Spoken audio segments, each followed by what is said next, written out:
Right, I'm going to do a little experiment here. An attempt to explain one of the principles of a marathon training program using a glass and some water. So people do ask me, what is a marathon training program doing for them in terms of, preparing them for a marathon? It's quite simple really. When you look at it, on paper, you just gradually progress the number of miles you do with some, tempo training, some interval work in there as well, depending on what you're trying to achieve. But the main concept is you gradually progress your distance.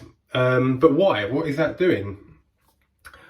And one of the main concepts is something called cumulative fatigue. So I'm going to attempt to explain what cumulative fatigue is, and hopefully that enable you to realise why that is important in a marathon training program. So the key thing is with a marathon training program for the vast majority of runners like myself is getting used to running on tired legs. You're going to be out there running for 3 hours, 4 hours, 5, 6, 7 hours for some people. That's a long time. And one of the main outcomes of a marathon training program is to get you used to that. It's to actually get you used to running on really, really tired legs. And that's where the concept of cumulative fatigue comes in a marathon training program. So here is a glass which is empty. So I want this glass to represent fatigue. The glass is empty. It represents zero fatigue. So you have no fatigue in your body at all with the glass being empty. With the glass full, you are fully fatigued. So you start your marathon training program and you start running. When you run, you become a little bit fatigued. So you've got a little bit of water in your glass to represent that there's some fatigue. Then if you stop running for a number of days, your body recovers and you're no longer fatigued. The glass is empty. However, what a marathon training program does is it doesn't let you fully empty your glass. So you'll do your run, spend a few days recovering, and you'll let some of that water out. So you're less fatigued than you were, but not fully rested. You'll go for another run. Your glass will get a little bit fuller. You'll let a little bit more out, but it's still not empty. And the process continues. You'll add more water, you'll rest, less fatigue, add a bit more water, and you'll eventually get to the point where you're gradually building up that level of fatigue.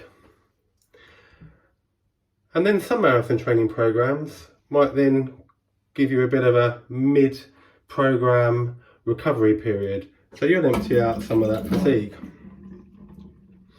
And then the process continues. Add a bit more fatigue, take a little bit out, until you get to the end of your training program. And the idea is those later runs towards the end of the program, you are fatigued, and your long runs are on already fatigued legs and the rest of your body. So you're building up that resilience to running on tired, fatigued legs. You'll get to the end of that program, you'll get to your taper period. The idea of the taper period is you don't completely stop. You've been running for 12, 16 weeks, depending on the program. You don't just want to suddenly stop. You want to continue running, but the idea is over that taper period, you gradually, it's quite noisy, wasn't it? You gradually empty that glass. So you're still running, but now you've fully recovered, ready for race day. And that's my attempt to explain cumulative fatigue. The danger is, just one last point, is now you get to the start line, feeling all fresh, and off you go running too quickly. Stick to your pace that you planned and trained for. This empty glass at the start of a training, not training program, this empty glass at the start of your run after it's been gradually filling up for 16 weeks, you're going to feel good. You're going to feel on fire. Don't make that mistake.